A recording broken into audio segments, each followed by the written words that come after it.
I think that disagreement is a luxury, right? Because otherwise, I will miss out on things. I think the larger a company gets, people at the top or at the center of the company do not have all the information. We have parts of the big picture.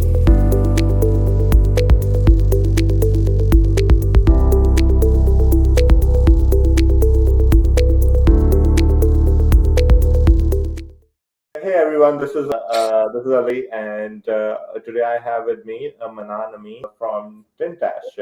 I am really looking forward to this conversation with Manan. He's a very accomplished who's a part of the Vixel portfolio, and we've learned so much from him, and definitely love the energy and that he brings, and his philosophical approach to entrepreneurship. So, Manan, I tried to do an introduction. I didn't do service. Why don't you actually try to do a better job than me?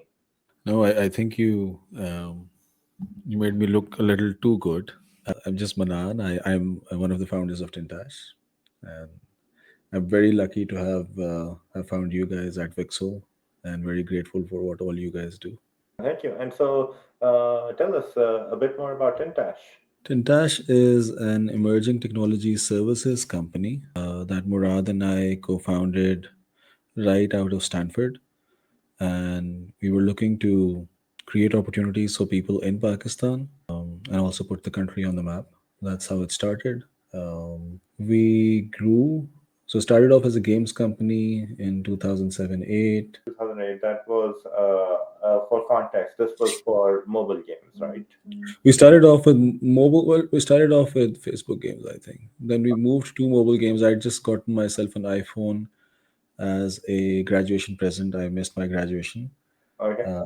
But anyway, so fast forward, I think we peaked around 2022. We were over 200 people with presence in US, Ukraine, um, and Canada, US. But then unfortunately had to right size as the technology services business generally took a hit given the US economy. And so, Alhamdulillah, I've been trying to get back on our feet and start growing again since. Wow. That's also such a hard blow. That must have been such a hard blow, just emotionally, having to go backwards and seeing years of your work disappear, right? We're really getting serious into this really fast. Yeah. So to be honest, I think it was a hard but necessary learning. So thanks to you guys, we had someone named Jay Sean who was advising us, and very early said that you guys need to right size. We had a bunch of savings, Murad and I, which we used. I mean, always kept it for rainy day, and we grew the pool. Um, the question that most companies just quickly go for layoffs and they right size. We resisted that for as long as we could. That was emotionally very draining. The sort of team members we have, and people have been with us for a very long time, the core people, about 20 of them, over 12 years now. The the shared decision, because we like to like sort of take everyone's input and weigh in on the decision, was not to right size, but eventually we were forced to. And it has its pros and cons, and but we learned a lot. And what Jay had shared was that the market will take care of everyone and everyone will get a job. That I was very happy with. Just after a month, I asked someone, "Hey, how many people are you in touch with?" And he was like, "All of them from his team." And I said, "How many of them have jobs?" And all of them had jobs. So, Alhamdulillah, whatever brand reputation Tintash enjoys, people were able, whoever we parted ways with, they were able to find jobs soon enough. I don't have all the complete data, but this is the anecdotal evidence I have. It was not an easy decision. Yeah, I could talk about that for an hour. This was It's perhaps really the hardest thing we've done at Tintash.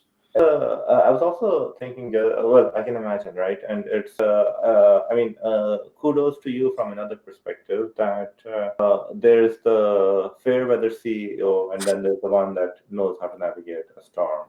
And this was the first storm you had to navigate through, right? The first real storm. Just for the record, Murad is the CEO. I'm his co-founder and president, and but very lucky to have him also, and we share in all the decisions. And so, yes, this was the first major storm that we had to weather. that lasted for a very long time. This has happened to us before. Okay. At which point, I think a couple of times Murad and I just stopped taking anything from Tintash for a few months and put everything back on track. But this time along, it was, and I, I, I guess we didn't have this data that the sort of slump can go on for longer. I was pretty confident that we'll get new leads just because Hmm. in the past, whatever conversion numbers we had and what we've learned from Utofu, Mofu, Right. things were supposed to convert. We Right. had the numbers in the pipeline. We had the conversations going on. It just didn't happen. So, major learning for us, if we were to do it again, maybe we'd be still very close to how we executed it. So, there's something to be said about, I'm sure there would be lessons, and perhaps but I'm saying we'll still be closer to sort of taking care of all the people who are with you and sort of having that we're part of the ship together feeling. It's a tough topic, and it's also it's a necessary topic. It's something that entrepreneurs need to kind of be aware of. Like, it's a lot of us when we have a team. It's people as much as the company is your baby. The employees are also your baby because they're not baby in that same sense. I feel like grandma at Tintash. So Right. you're right. I should say, I think the way our culture is set, I never felt like this was a decision I was making alone, Murad was making alone. If anything, I feel like there are about 20 of us, and it was a very shared, very. I know that Netflix says that, work is should be like more like teams, it's never family. I have Mhm. my own take on that. I feel like people who've been through repeated keepers tests, that's a term that Netflix uses, and we do keepers tests too. But I feel like the people who have done really well on repeated keepers tests, quarter after quarter, year after year, and these are people you spend more time with than you spend with your own family. So they sort of get as close as one can as to being friends and families. And I told some of my friends at Tintash, I was like, I have some of my closest friends in life from my university days. So Mhm. if and I think at that point we'd spent like 12 years together. I was Mhm. like, if we've spent 12 years working together and we're not friends and we're not able to have difficult conversations, we've done something seriously wrong.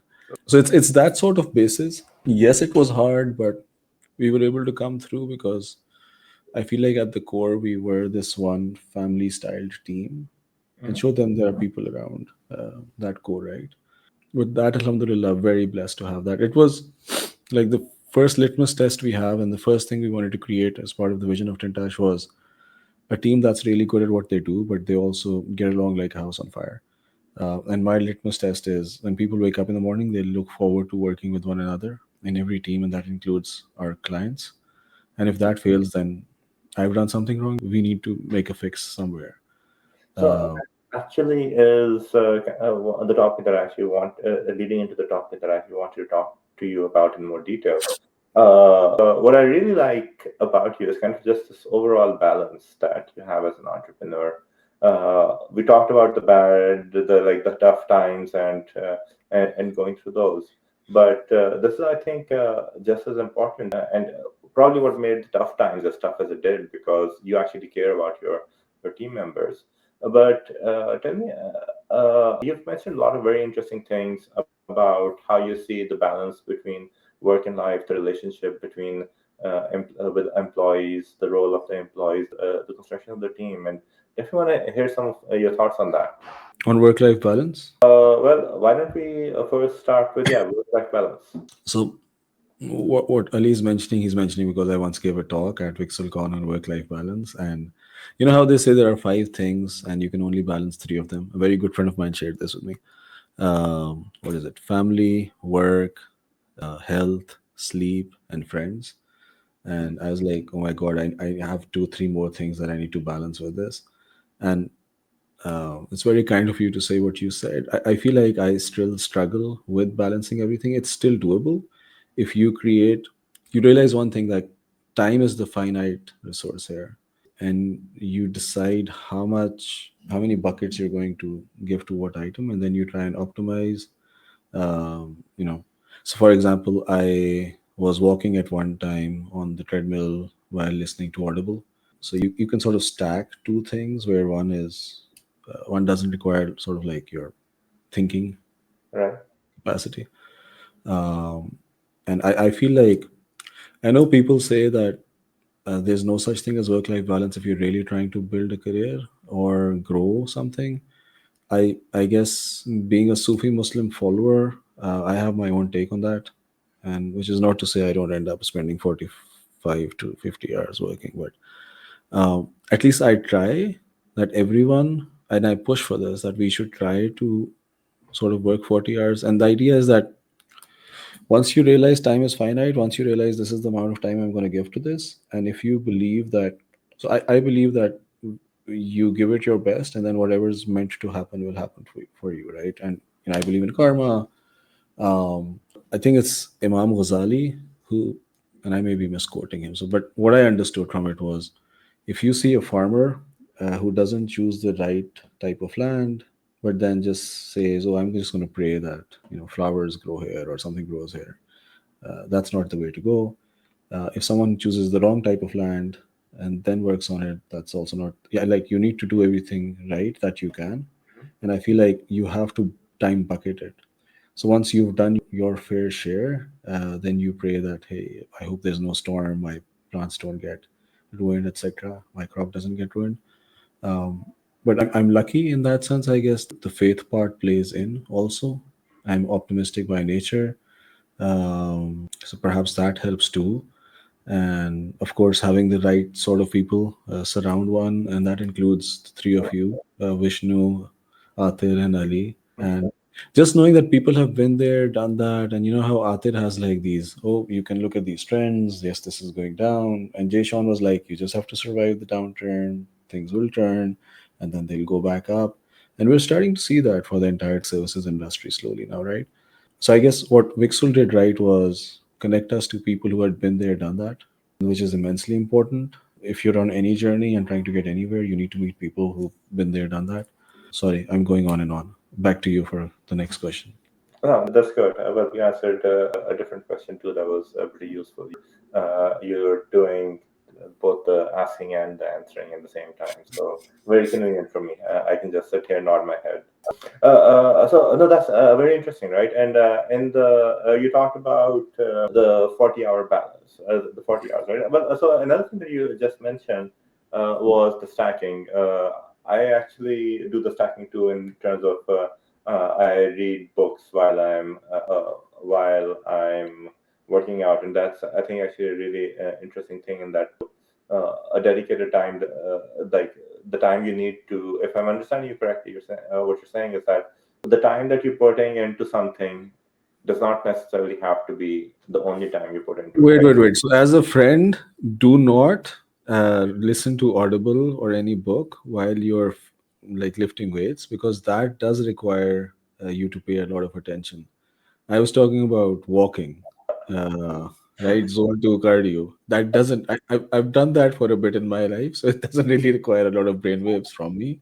But I, I've made this mistake, and you need to really engage your core while lifting weights. So let's not be deadlifting while we're listening to Thinking Fast and Slow, is all I, I'm saying. I do completely engage my core during that.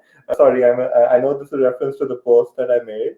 I'm going to be very clear on one thing in that a heavy set, you're only doing that set for a few seconds and then you're trying to recover. So, Okay, so you're listening to a book during your recovery time. That's a good no, hack. I'm listening to a book, but I'm just not paying attention during my actual set. But here's one thing that I've actually learned. In modern, ever since the invention of the printing press, it was very cheap to write things out, to put in extra words. So if you read a book, just to make sure you really get the point, and I don't know if they're getting paid by the word count or what, but 50% rotation, if you listen to 50% of the book, you're still going to get 80% of the point that they're trying to make. If there's something really important, you'll be able to just reverse. I don't know, Ali, man. I've read books with people and walked away with completely a different set of lessons too. So sure, but I mean, I'm sure this has happened to you. Sure. So an ideal book should be 100 pages. I would completely agree with you. I'm very slow at reading, which is why I love Audible. But Yeah, Sure. but yeah, I did do my brace correctly. My back was very well protected during the entire lift. I am very grateful for that. I was safe.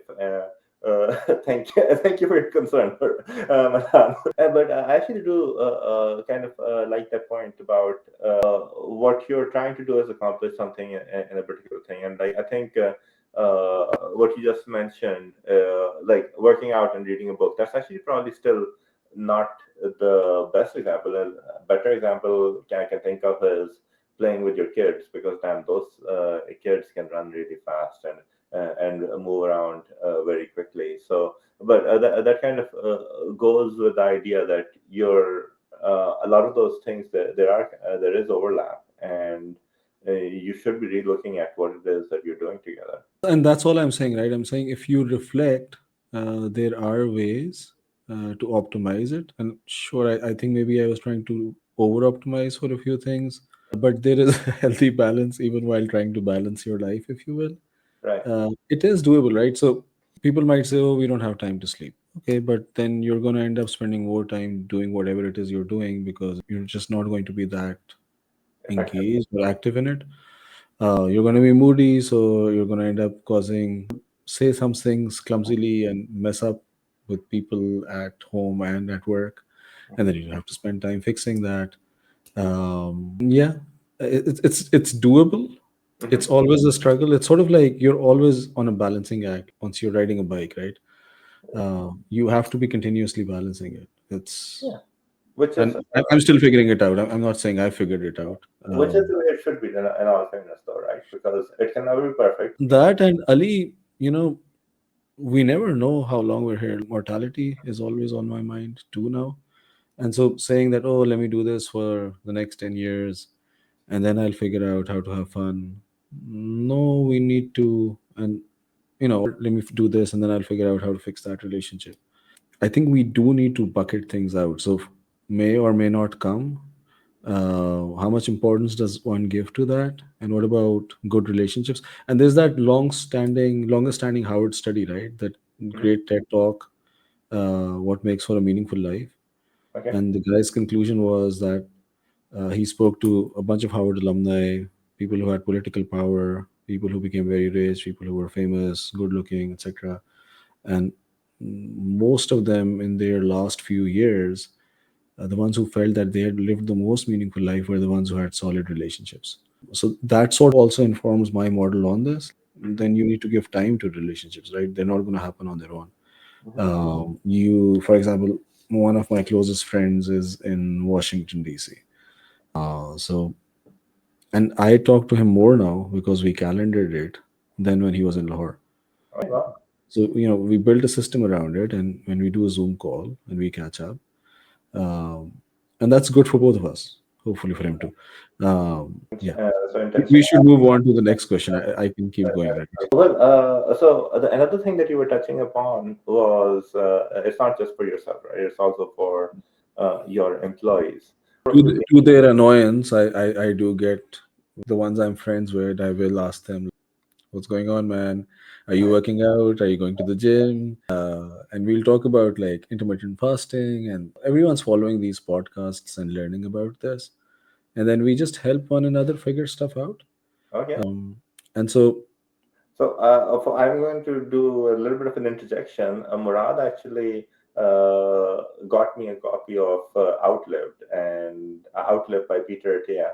And I'm like, first I held the book. I'm like, okay, well, I'm not going to read the actual book, but so then I had to go and get the audio book because of Manan. But it was a very good book, and you got it both for myself and Arthur because you want both of us to live long, happy lives, so we can be advising Tintas for a very long time. Not exactly that transactional, but that's I realize that's one of my joys, and like sharing a good book with someone and then just talking about the lessons. Perhaps the nerd in me really enjoys that. This friend of mine used to make fun of me that I was kicked out of the library for overusing it, but I'm glad you read it. oh, I did. It was a very good read. Uh, it was definitely very interesting, and my family. I have a very strong family history of diabetes from both sides. And Uh, Athiya was still in your city then, right?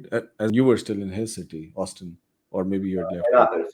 I have one foot in both cities for some reason, but yeah. So I did. I read it, and definitely with that understanding of metabolic disorder, it's something that I've actually been paying a lot of attention to. Actually, in all fairness, I mean, I did a decent job in my health during my entrepreneurship career at Flux Seven.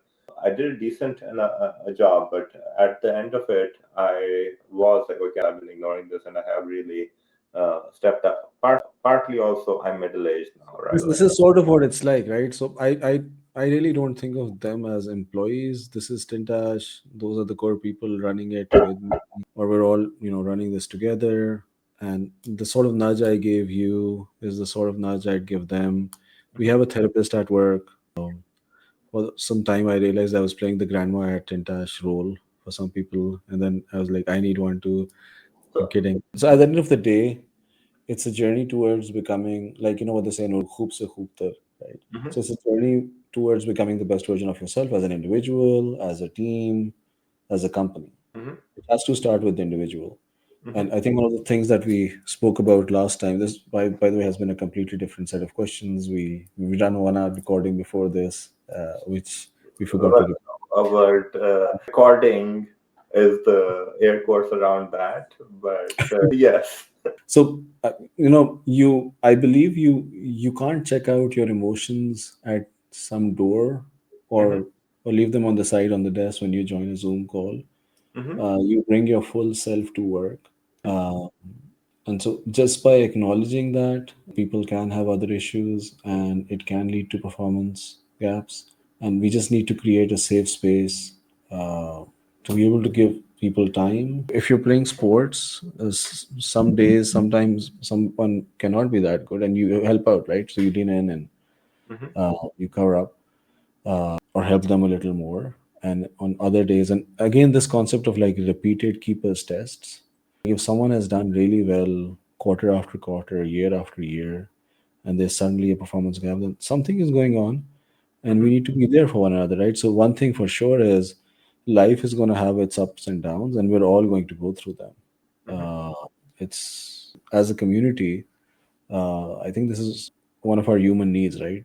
Just to be part of a community where we can be there for one another during one another's downtimes, especially. I think it's a very good point. I really like what you said, although I'm going to repeat it in a way You that can articulate it far better than I can, you're I'm not sure. going to like the way I repeat it. Okay.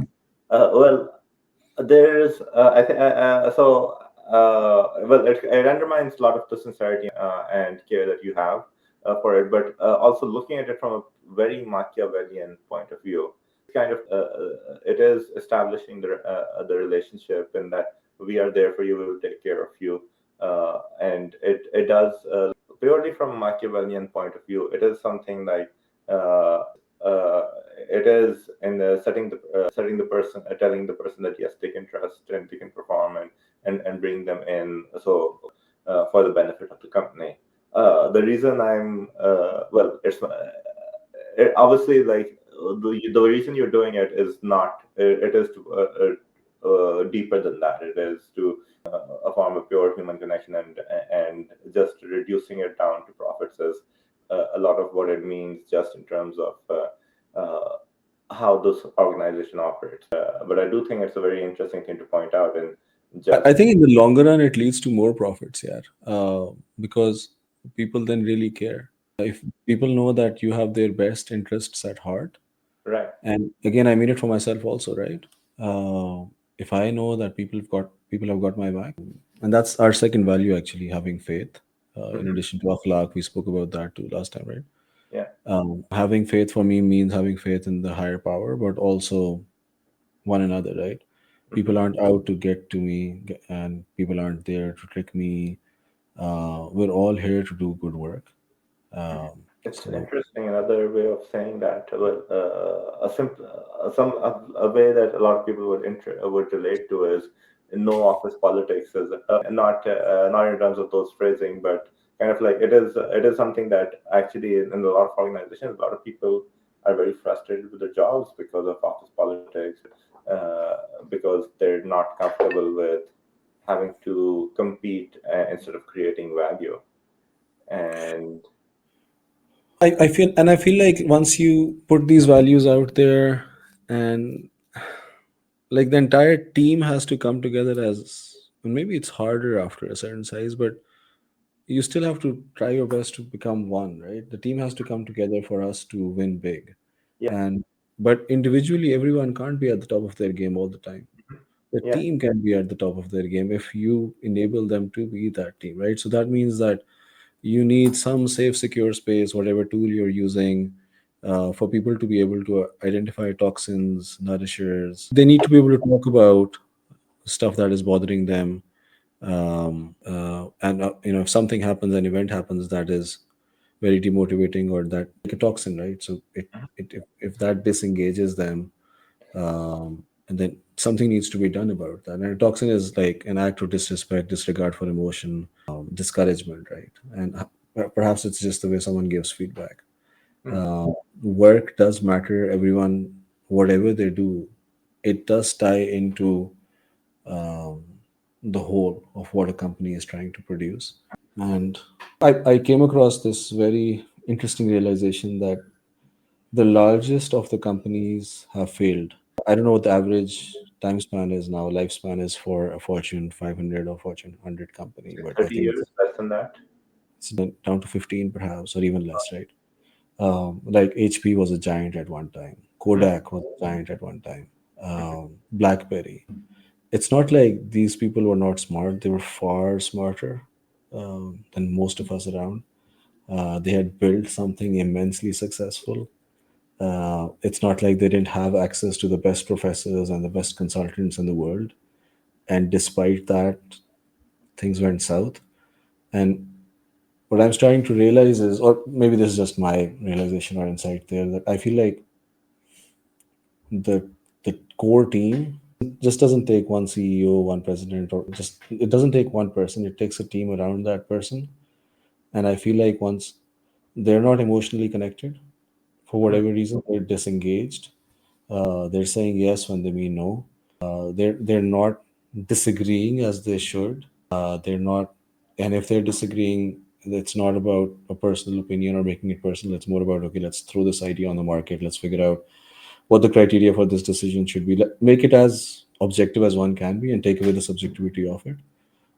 I feel it's when the core teams disengage emotionally that things start for people generally know what's going wrong. You think people at Nokia didn't know what was happening? I just find it very hard to believe. And interesting.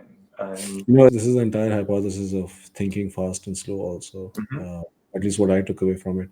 We make our decisions emotionally, then we pull in rationality to defend us, right? mhm, We'll justify that this is the decision, blah blah blah. So which is why I'm saying we need to bring our full selves to work. We need to have a culture where we will be able to disagree passionately, but then also be able to go out for dinner and makes forget about it, right? so, We need that strong disagreement. We need to be able to say, hey, I disagree with you. And disagree and commit is a very interesting concept. But before anything, I think just creating that space. So I used to say I love my punches in the face. And oh my God, my team had a ball of a time. And now I'm like, okay, not publicly, like let's do it one on one and let's add a little more respect to it. uh-huh, But I think that disagreement is a luxury, right? Because otherwise I will miss out on things. I think the larger a company gets, people at the top or at the center of the company do not have all the information. We have parts of the big picture, and it's only by bringing other parts that we can all come to a full picture realization of who we sort of. And mhm. then it's only after that one should make the decision. Also, if you make a decision and the core team around you doesn't buy it, it's not going to help much. So